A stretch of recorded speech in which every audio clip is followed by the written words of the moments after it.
सर्वप्रथम सर्वांना श्री स्वामी समर्थ. स्वामी महाराजांच्या कृपेने तुमच्या सर्व चांगल्या इच्छा पूर्ण होत ही स्वामींचरणी प्रार्थना करते आणि आजच्या व्हिडिओला सुरुवात करते. तर उद्या 26 ऑगस्ट 2024 चौथा श्रावणी सोमवार आलेला आहे. बघा, श्रावण महिना सुरू झाला आणि चौथा श्रावणी सोमवार सुद्धा आलेला आहे आणि उद्या श्रीकृष्ण जन्माष्टमी आलेली आहे. बघा, उद्या किती छान सोन्यासारखा दिवस आहे. दोन्ही देवतांचे पूजन सेवा आपल्या हातून घडणार आहे. म्हणून आपल्याला जेवढा सेवा जमतील, जेवढे उपाय जमतील उद्या करून घ्या. असा दिवस पुन्हा येणे नाही. वर्षभरातून हा एकच दिवस असा आहे जेव्हा दोन्ही देवतांची सेवा आपल्या हातून घडणार आहे. तर उद्या चौथा श्रावणी सोमवार सुद्धा आहे आणि बाळकृष्ण जन्माष्टमी सुद्धा. सकाळी आपल्या हातून शंकरांची पूजा घडेल तर रात्री 12 वाजता आपल्या बाळ गोपाळाची पूजा सेवा आपल्या हातून घडणार आहे. असा दिवस पुन्हा येणे नाही. म्हणून महिलांनो, असे काही उपाय उद्या आपल्या घरात करायचे आहे जेणेकरून आपल्या घरात सुख सौभाग्य नांदलं पाहिजे, आनंद आरोग्य, आपल्या मुलांना सुख लाभलं पाहिजे, आपल्या मुलांच्या लेकरा बाळांच्या मनातल्या इच्छा प्रत्येक इच्छा पूर्ण झाली पाहिजे. आपल्या इच्छा असतील त्या सुद्धा पूर्ण झाली पाहिजे. उद्या असा दिवस आहे, इच्छा प्राप्ती होण्यासाठीचाच दिवस आहे असं म्हटलं तरी काहीही वावगं नाही. तुमची प्रत्येक इच्छा, प्रत्येक जी पण कठीण इच्छा असेल पूर्ण होण्यासाठीचाच उद्याचा दिवस आहे. संतती संपत्ती सर्व मिळवण्यासाठीचा उद्या दिवस आहे असं म्हटलं तरी काही वावगं नाही. तर महिलांनो, उद्या बाळकृष्ण जयंती म्हणजेच श्रीकृष्ण जन्माष्टमी आलेली आहे आणि चौथा श्रावणी सोमवार सुद्धा. असे काही उपाय करायचे आहे जेणेकरून आपल्या घरातली दरिद्रता दूर झाली पाहिजे, नकारात्मकता निघून केली पाहिजे आणि आपल्या घरात आनंदाने धावत लक्ष्मी माता घरात आली पाहिजे आणि अखंड वास केला पाहिजे. पैशाला पैसा टिकून राहिला पाहिजे. पैशाबरोबर सुख समाधान संतती संपत्ती सर्व काही आपल्या मनातल्या इच्छा पूर्ण झाल्या पाहिजे. असे उपाय मी आता तुम्हाला सांगत आहे. आपल्याला हळदीचे काही उपाय करायचे आहे, तुळशीचे काही उपाय करायचे आहे. बरेच आता मी तुम्हाला उपाय सांगत आहे, पण घरातले साहित्य वापरूनच तुम्हाला मी उपाय सांगणार आहे. काही महागडं साहित्य आणायची गरज सुद्धा नाही. घरात जे साहित्य असतं देवांसाठी वापरतो तेच साहित्य वापरून आपल्याला इतके छान उपाय करायचे आहे आणि 100% मी सांगते रिझल्ट देऊन जाणारे असे उपाय मी तुम्हाला आता सांगत आहे. शास्त्रानुसारच उपाय सांगत आहे. मी काही स्वतःच्या मनाचे उपाय नाही सांगते, छान असे उपाय सांगते. सर्वांनी करा. महिलांनी तर आवर्जून हे उपाय करायचे आहे. तर उद्या 26 ऑगस्ट 2024 चौथा श्रावणी सोमवार आणि श्रीकृष्ण जन्माष्टमी बाळकृष्णाचा जन्मदिवस आहे. महिलांनी हळदीचे हे उपाय आठवणीने करा. त्याचबरोबर काही तुळशीचे गुप्त उपाय उद्या 26 ऑगस्ट जन्माष्टमीला करायचेच आहे. या दिवशी चौथा श्रावणी सोमवार आणि श्रीकृष्ण जन्माष्टमी असे दोन योगायोग म्हणजे मोठा सोन्यासारखा दिवस जुळून आलेला आहे. म्हणून या दिवसाला विशेष महत्त्व आहे. आपण महिला नेहमीच आपल्या सुख संसारासाठी, आपल्या मुलाबाळांसाठी उपाय करतच असतो. या विशेष तिथींना जर आपण महिलांनी घरात काही खास उपाय केले तर खूप प्रभावी ठरतात आणि आपल्याला फळ देऊन जातात लगेच. घर संसारातील समस्या सोडवण्यासाठी हे उपाय आहे. म्हणून तुमच्या घरात काही समस्या असतील, प्रत्येकाला काही ना काही समस्या असतात.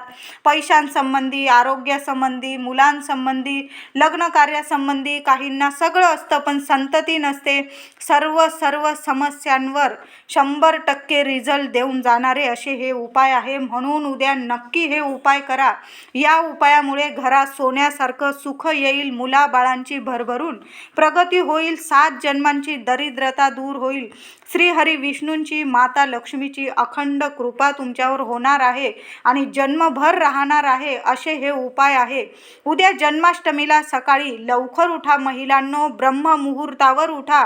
असा दिवस पुन्हा येणे नाही. लवकर उठा. आंघोळीच्या पाण्यात तुम्हाला चिमूटभर हळद, चिमूटभर हळद आणि 1 तुळशीचं पान टाकून आंघोळ करायची आहे. ग्रहदोष दूर होतील. तुमच्या कुंडलीतील गुरु आणि शुक्र ग्रह इतके मजबूत होईल की प्रत्येक इच्छा पूर्ण होतील. पैसा, सुख, संपत्ती, संतती सर्व इच्छा पूर्ण होणारा हा उपाय आहे. म्हणून आंघोळीच्या पाण्यात आठवणीने प्रत्येकाच्या, लहान लेकरू असेल त्यांच्या पण आंघोळीच्या पाण्यात 1 तुळशीचं पान आणि चिमूटभर हळद टाकूनच आंघोळ करायची आहे. त्याचबरोबर आंघोळीनंतर थोडंसं पाणी घ्यायचं आहे. एखाद्या मगात घ्या, तांब्यात घ्या. त्या पाण्यात तुम्हाला चिमूटभर हळद टाकायची आहे. इतके छान छान उपाय आहेत की तुम्हाला रिझल्ट लगेच देऊन जाईल. त्या पाण्यात थोडीशी चिमूटभर हळद, थोडं गोमूत्र आणि तुमच्याकडं यमुनेचं पाणी असेल किंवा यमुनेचं पाणी सगळ्यांकडेच असतं असं नाही, मग काय करायचं, गंगाजलची बॉटल सगळ्यांकडेच असते. त्यातील चमचाभर गंगाजल पाणी टाकून ते सर्व पाणी मिक्स करा. चिमूटभर हळद, गोमूत्र, यमुनेचं किंवा गंगाजल असेल तुमच्याकडं ते मिक्स करून घरात सर्व कान्या कोपऱ्यात, अंगणात सुद्धा शिंपडून द्यायचं आहे. वातावरण सकारात्मक, आनंदी, प्रसन्न, पवित्र होईल आणि नकारात्मकता तुमच्या घरातून कायमची नष्ट होईल आणि अशा घरात सदैव नांदते ती म्हणजे लक्ष्मी माता. म्हणून महिलांनो, उद्या हे साधे सोपे उपाय नक्की करा. तुमच्या जीवनात बघा कसा चमत्कार होणार आहे. त्यानंतर एका वाटीत हळद आणि थोडंसं गोमूत्र आणि थोडं गंगाजल एकत्र करून घराच्या उंबरठ्यावर, उद्या न चुकता आपल्या घराच्या उंबरठ्यावर हळदीचं लेपन झालंच पाहिजे. नक्की करा, आठवणीने करा. उंबरठ्याची छान पूजा करायची आहे. हळदी, कुंकू, पिवळी फुलं हरिविष्णूंना, श्री हरिविष्णूंना, बाळकृष्णाला खूप प्रिय आहे पिवळी फुलं. आपल्या उंबरठ्यावर सुद्धा पिवळी फुलं अर्पण करायची आहे. दारात लहानशी का होईना रांगोळी काढा. रांगोळीची सुद्धा छान पूजा करा. हळदी कुंकू वाहून जेव्हा आपण रांगोळीची पूजा करतो तेव्हाच ती रांगोळी पूर्णत्वात येते. म्हणून उद्या सोन्यासारखा सण आहे. आपल्या बाळकृष्णाचा जन्मदिवस आहे. आपण आपल्या लेकरांचा जसा जन्मदिवस साजरा करतो, वाढदिवस, तशाच पद्धतीने किती काळ जास्तीत जास्त पटीने जेवढी सेवा जमेल तेवढी करा आणि छानशी अशी रांगोळी काढायची. आपल्या दाराशी मुख्य दार स्वच्छ पुसून घ्यायचं आहे. दारावर हळदीत थोडंसं गोमूत्र टाकून किंवा गंगाजल टाकून त्या हळदीने तुम्हाला पहिलं स्वस्तिक काढायचं आहे मुख्य दारावर. दार स्वच्छ पुसून घ्या. पहिलं स्वस्तिक काढा मुख्य दारावर. दुसरं स्वस्तिक आपल्या देवघरातल्या भिंतीवर. तिसरं स्वस्तिक काढायचं आहे गॅस ओट्याच्या भिंतीवर. चौथं स्वस्तिक तुम्ही पैसे ठेवण्याच्या कपाटावर. असे 4 स्वस्तिक तुम्हाला घरात आठवणीने काढायचे आहे. तुमची गाडी असेल, तुम्हाला काही संकट वगैरे येत असेल गाडीवर वगैरे, तर उद्या हळदीने, तुमची रिक्षा असू दे, 4 चाकी गाडी असू दे, 2 चाकी असू दे, त्या गाडीवर सुद्धा जरी तुम्ही हळदीने एक स्वस्तिक काढलं आणि स्वस्तिकच्या आजूबाजू 2-2 रेघोट्या मारायला विसरू नका. स्वस्तिक तेव्हाच पूर्ण होतं. असं स्वस्तिक जर गाडीवर जरी काढलं तर तुमच्या गाडीला कसलंही संकट, विघ्न, अकाली संकट असेल ते दूर होईल. अपघात कधीच होणार नाही तुमच्या गाडीचा. म्हणून उद्या कृष्ण जन्माष्टमी आहे. हळदीने एक स्वस्तिक आपल्या गाडीवर नक्की काढा. असा छान हळदीचा उपाय महिलांनो आठवणीने कराच. आता आंब्याच्या पानांचा एक उपाय सांगत आहे. 11 किंवा 21 आंब्यांची पानं चांगली बघून घ्यायची आहे. तुटलेली घेऊ नका. स्वच्छ धुवून घ्या, पुसून घ्या आणि प्रत्येक पानावर हळद ओली करून ठेवा. उद्या थोडीशी जास्त हळदीने एक बोट आपल्याला त्या पानाला लावायचं आहे. आता ज्या बोटाने आपण देवी देवतांना हळदी कुंकू तिलक लावत असतो, पानांना लावताना तुम्हाला त्याच करंगळी शेजारील बोटाने, अनामिकेने हळदीचं बोट प्रत्येक आंब्याच्या पानांना लावायचं आहे.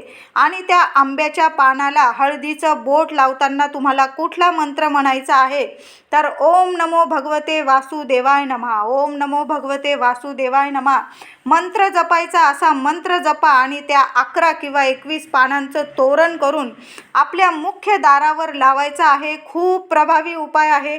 कितीही दुःख, संकट, त्रास असू द्या, या उपायाने, आंब्याच्या पानांच्या उपायाने, तोरणाने तुमच्या घरात सुख शांती आल्याशिवाय राहणार नाही. सोन्यासारखं सुख, शांती, समृद्धी, समाधान, आरोग्य, लक्ष्मी तुमच्या घरात येईल. पैसा टिकून राहील, बरकत राहील. कधीच तुमचा विनाकारण पैसा खर्च होणार नाही. आंब्याच्या पानांचं तोरण नक्की उद्या लावा. हळदीची बोटं आपल्या हाताने त्या आंब्याच्या प्रत्येक पानावर लावा आणि हळदीचं बोट पानाला लावताना काय बोलायचं? ओम नमो भगवते हा मंत्र जपायला विसरू नका. तुमची प्रत्येक इच्छा पूर्ण करणारा हा उपाय आहे. सर्व हे हळदीचे उपाय नक्की करा. या दिवशी श्रावण महिन्यातील 4था श्रावणी सोमवार आलेला आहे. लवकर आपल्या देवघरातील शिवपिंडीवर गाईच्या दुधाने, मी म्हटलं ना तुम्हाला लवकर उठायचं आहे, ब्रह्ममुहूर्तावर उठता आलं तर नक्की उठा. हळदीचे हे उपाय करून घ्या. त्यानंतर देवघरातील देवपूजा करून घ्यायची आहे. देवघरातील शिवपिंडीवर गाईच्या कच्च्या दुधाने, उद्या गाईचं कच्चं दूध तुमच्याकडे आलं की थोडंसं बाजूला काढून ठेवायचं आहे. ते दूध तापवू नका आणि त्या दुधाने आपल्या देवी देवतांना स्नान घालायचं आहे, अभिषेक घालायचा आहे. शिवपिंडीवर गाईच्या दुधाने अभिषेक घाला. बेल फूल अर्पण करून जवस शिवमूठ आलेली आहे. उद्या जवसाची शिवमूठ घरात किंवा मंदिरात अर्पण करा. शिवमूठ अर्पण करून झाल्यानंतर 21 जवस तुम्हाला एका वाटीत घ्यायचे आहे आणि 21 वेळा महालक्ष्मीचा बीज मंत्र ओम श्रीम नमः मंत्र जपत एक जवस तुम्हाला शिवपिंडीवर अर्पण करायचे आहे. हा उपाय तुम्ही घरात पण करू शकता किंवा मंदिरात केला तुम्ही तरीही चालेल. लक्ष्मी प्राप्तीसाठी खूप प्रभावी उपाय आहे. 21 जवसांचा उपाय उद्या 4था सोमवार आलेला आहे श्रावणी. नक्की करा. खूप छान रिझल्ट देऊन जाईल तुम्हाला हा उपायसुद्धा. तुमचे 2 उपवास एकत्र असतील, 4था श्रावणी सोमवार व श्रीकृष्ण जन्माष्टमीचा, तर काय करायचं? संध्याकाळी प्रदोषकाळी शिवपिंडीवर अभिषेक करून घ्या. 2दा अभिषेक केला, सकाळी एकदा आणि संध्याकाळी, काहीही बिघडत नाही. 2दा अभिषेक करा. बेलपत्र वाहून पूजा करा. अभिषेक केलेले थोडेसे चमचाभर तीर्थ पिऊन घ्या. शिवपिंडीवर एक लहानसं बेलपत्र वाहिलेलं असेल तुम्ही ते किंवा कुणी दुसऱ्यांनी वाहिलेलं असेल तरीही चालेल, ते बेलपत्र खाऊन तुम्ही उपवास सोडून घ्यायचा आहे. अशा पद्धतीने तुमचा श्रावणी सोमवारचा उपवास सुटला आहे असं समजायचं आणि तुम्ही जन्माष्टमीचा उपवाससुद्धा पूर्ण करू शकता. मग सोमवारी रात्री 12 वाजता बाळकृष्णाच्या मूर्तीवर गाईच्या दुधात थोडीशी चिमूटभर हळद टाकायची आणि त्या गाईच्या दुधाने अभिषेक घालायचा आहे बाळकृष्णाच्या मूर्तीवर. 12:39 बाळकृष्णाला पाळण्यात घाला. पाळणा हलवा. घरातील सर्वांनी पाळणा हलवायचा आहे. बाळकृष्णाला गोड नैवेद्य दाखवा. पिवळी मिठाई, पिवळी फुलं अर्पण करा. पोह्यांचा, दही, दूध, लोणी, साखर, धण्याची पंजिरी असा नैवेद्य दाखवून बाळकृष्णाला रात्री हा नैवेद्य जरूर दाखवा. पाळणा हलवा आणि छान आनंदाने कृष्ण जन्माष्टमीचा उत्सव साजरा करा. तुळशीच्या पानांनी अभिषेक करायचा आहे. जेवढी तुळशीची पानं असतील तुमच्याकडं तेवढी तुळशीची पानं बाळकृष्णाला अर्पण करायची आहे. अभिषेक करा बाळकृष्णाला. विष्णू सहस्त्र नामावली एक वेळा व्यंकटेश स्तोत्र व 11 माळी ओम नमो भगवते वासुदेवाय नमः ही सेवा रात्री 12 नंतर आपल्या घरात झालीच पाहिजे. जेवढी जमेल तेवढी सेवा करा, पण ही सेवा करायला चुकू नका. नक्की एवढी सेवा करा. तुम्ही 11 माळी ओम नमो भगवते वासुदेवाय नमः हा मंत्र जपला आणि 1 वेळा विष्णू सहस्त्र नामावली तुम्ही यूट्यूबवर लावून दिली आणि ऐकली तरीही चालेल, पण मंत्र तुम्हालाच जपायचा आहे. 11 माळी मंत्र नक्की जपा. काही सेवा नाही जमली तरी चालेल, पण 11 माळी हा मंत्र जप नक्की करा. अनुभव चांगलाच येईल तुम्हाला. तुळशीपत्र आदल्या दिवशी तोडून ठेवा. कृष्ण जन्माष्टमीला चुकून सुद्धा तुळस तोडू नका. या दिवशी तुळशीचं एक रोप नक्की लावून द्या. तुमच्या अंगणात लावा किंवा घरात कुंडीत लावलं तरी चालेल. या दिवशी आता महिलांनो, या चुका आपल्या घरात जन्माष्टमीला, कृष्ण जन्माष्टमीला करू नका. चुकून सुद्धा या चुका होऊ देऊ नका. या दिवशी कुणी कितीही मागू द्या, परंतु या वस्तू घरातून देऊ नका. त्या म्हणजे दूध, दही, लोणी, ताक, साखर, मीठ, तुरटी, हळद, पैसे आणि तुळस. या वस्तू कुणी कितीही मागितल्या, शेजारी असू दे, तुमची सख्खी बहीण आली तुमच्याकडं मागायला, तरीही तिला तुमच्या घरातून या वस्तू चुकून सुद्धा देऊ नका. महिलांनो, अशी चूक करू नका. या दिवशी रात्री बाळकृष्णाची विधिवत पूजा करून 11, 21, 51, 101, 1001 तुमच्याकडं जेवढी तुळशी पत्र असेल अर्पण करा. एक वेळा विष्णू सहस्त्र नामावली बोला किंवा ऐका. दुसऱ्या दिवशी बाळकृष्णाला श्रीहरी विष्णूंना वाहिलेल्या तुळशीतली 3 किंवा 5 पानं किंवा 1 पान काढून घेतलं तुम्ही तरीही चालेल. बाकीची पानं तुम्ही निर्माल्यात टाकली तरी चालेल.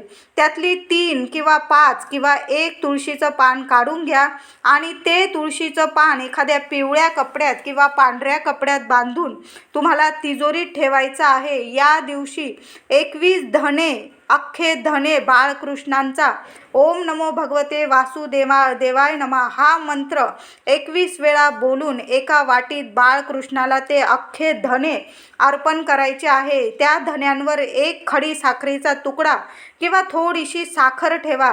धनप्राप्ती, लक्ष्मी प्राप्तीसाठी खूपच प्रभावी उपाय आहे. नंतर हा धन्यांचा प्रसाद घरातील व्यक्तींनी खायचा आहे. बाकी कुणाला देऊ नका. हा प्रसाद तुम्ही घरातल्याच व्यक्तींनी खायचा आहे. या दिवशी बाळकृष्णाला वाहिलेल्या तुळशीपत्रातील एक तुळशीपत्र आपल्या पर्समध्ये नक्की ठेवा. तुमची पर्स कधीच खाली होणार नाही. पैसा वाढतच राहील आणि तुमची जन्मांची गरिबी सुद्धा निघून जाईल. म्हणून एक तुळशीपत्र महिला असू दे, पुरुष मंडळी असू दे, आपल्या पर्समध्ये नक्की ठेवा. पण नीट सांभाळून ठेवा. कुणाचा पण हात लागायला नको आणि महिलांचा 4 दिवसात हात लागायला नको त्या तुळशीपत्राला. श्रीकृष्ण जन्माष्टमीला घरात लाल भोपळा, वांगी, कांदा, लसूण, मांसाहार, मद्यपान वर्ज्य आहे. ह्या भाज्या महिलांनो या दिवशी करू नका. घरात लाल भोपळा ही भाजी करू नका. वांगी करू नका. कांदा लसणाचं ह्या दिवशी सेवन करू नका. वर्ज्य करा. या दिवशी स्वयंपाक करा, तो सात्विक स्वयंपाक केला तुम्ही तरीही चालेल. या दिवशी मांसाहार, मद्यपान वर्ज्य आहे. घरात वादविवाद होणार नाही याची काळजी घ्यायची आहे. सर्वांनीच काळजी घ्या. कुणा स्त्रीचा अपमान होऊ देऊ नका. कुणाचं मन दुखवू नका. पशु, पक्षी, गाय यांना इजा होणार नाही याची नक्की काळजी घ्या. या दिवशी श्रीकृष्ण जन्माष्टमीला आठवणीने गाईला कृष्णप्रिय हे एक फळ आपल्याला खाऊ घालायचं आहे. ते फळ म्हणजे पिवळी केळी. श्रीकृष्णाला पिवळी केळी खूप आवडतात म्हणून गाय ही विष्णुप्रिय आहे, कृष्णप्रिय आहे. केळी 2 का होईना केळी गाईला स्वतःच्या हाताने खाऊ घाला आणि तिच्या पोटाला स्पर्श करून मग घरी या. श्री विष्णू कृपा अखंड होईल. सर्व इच्छा पूर्ण होतील. कठीण समस्यातून तुम्हाला मार्ग मिळेल. घरादारावर कधीही संकट येणार नाही. तुमच्या मुलांची प्रगती होईल. या दिवशी तुळशीची पंचोपचारे पूजा करा. दोन्ही वेळा तुळशीजवळ तुपाचा दिवा लावा आणि रात्री 12 वाजता बाळकृष्ण जन्मवेळी तुळशीजवळ मुख्य दाराशी दिवा चालूच ठेवा. अंधार होऊ देऊ नका. घरात सुद्धा दिवे लावून ठेवा. अंधार ठेवू नका.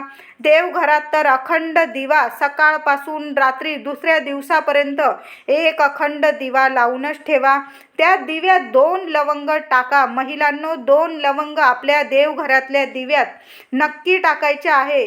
त्यामुळे अखंड लक्ष्मी घरात नांदेल, भरभराट होईल. या दिवशी तुळशीला सुद्धा सौभाग्यवर्धक ही एक गोष्ट महिलांनो अर्पण करायची आहे. तर आपल्याला तुळशीला चिमूटभर हळद तुळशीला अर्पण करायची आहे आणि 2 चमचे गाईचं कच्चं दूध, चिमूटभर हळद आणि 2 चमचे गाईचं दूध अर्पण करायचं आहे. बघा, प्रत्येक कामात तुम्हाला यश मिळेल. घराची, संपूर्ण कुटुंबांची, मुलाबाळांची भरपूर प्रगती होईल. घरात धनधान्याला, सोन्या नाण्याला कसलीच कमी राहणार नाही. सोन्यासारखी हळद, चिमूटभर हळद तुळशीला अर्पण नक्की करा. हळद अर्पण करताना तशी करू नका. श्रीकृष्णाचं नाव घ्या, नाहीतर ओम नमो भगवते वासुदेवाय नमा, ओम नमो भगवते वासुदेवाय नमा मंत्र जपत राहा. मी म्हणेल या दिवशी रात्रंदिवस तुम्ही हा मंत्र जपला ना, काही नाही केलं तरी चालेल, पण हा मंत्र जपायचा आहे. तुळशीला हा मंत्र बोलून चिमूटभर हळद आणि 2 चमचे दूध नक्की अर्पण करा. महिलांनो, आठवणीने हळद तुळशीला अर्पण करा. सुख सौभाग्य प्राप्त होईल, सोन्यासारखे दिवस येतील. श्रीकृष्ण जन्माष्टमीला धण्यांचा प्रसाद सोडून तो धण्यांचा प्रसाद फक्त घरातल्याच व्यक्तींनी खायचा आहे. बाकीचा प्रसाद तुम्ही मिठाई, पंजिरी, फळे, पोह्यांचा प्रसाद सर्वांना आणि आजूबाजूला आपल्या शेजार पाजारांना सुद्धा हा प्रसाद आनंदाने वाटायचा आहे. कृष्ण जन्म झाला हो, कृष्ण जन्म झाला हो असं बोलून, नाहीतर देवांचं नाव घेऊन हा प्रसाद वाटायचा आहे. आनंदाने उत्सव साजरा करा. ज्यांचा जन्माष्टमीचा उपवास असेल, रात्री बाळकृष्ण जन्म झाल्यावर तुम्ही प्रसाद खाऊन उपवास सोडू शकता. या दिवशी पिवळे वस्त्र नेसले तर शुभ ठरतील. श्रीकृष्ण जन्माष्टमीला 1 रुपयाचं नाणं किंवा 11 रुपये बाळकृष्णाच्या चरणी अर्पण करायचे आहे आणि त्यातील दुसऱ्या दिवशी 1 रुपया काढून घ्यायचा आणि आपल्या तिजोरीत ठेवा. बाकी 10 रुपये तुम्ही कुठल्याही मंदिरात दान केले तरी चालेल. या दिवशी घराजवळ किंवा घरात लहान मुलं असतील त्यांना खाऊ नक्की द्यायचं आहे. महिलांनी संतती प्राप्तीसाठी महिलांनी या दिवशी एखादी म्हणजे ज्यांना संतती प्राप्ती झालेली आहे, पुत्र प्राप्ती असेल, पुत्रवती स्त्रीची ओटी भरा, खण, नारळ किंवा साडी चोळीची, आणि ती ओटी भरताना त्या ओटीवर तुम्हाला ठेवायचं आहे ते म्हणजे 1 तुळशीचं पान. अशी ओटी जर भरली, लवकरात लवकर बाळकृष्णासारखं बाळ तुमच्या घरात तुमच्या मांडीवर नक्की खेळेल. या दिवशी लहान मुलांना लोणी, साखर किंवा काहीही खाऊला प्रसाद तुम्ही पैसे वगैरे दिले किंवा तुमच्या हाताने खाऊ आणून खाऊ घातला, खूप छान तुम्हाला फायदा दिसून येईल. तुमचं घर गोकुळ झाल्याशिवाय राहणार नाही. जेवढे उपाय सांगितले तेवढे करा, जेवढे जमतील तेवढे करा. महिलांनो, पुरुष दादा असतील, आनंदाने हा जन्मोत्सव आनंदाने साजरा करा.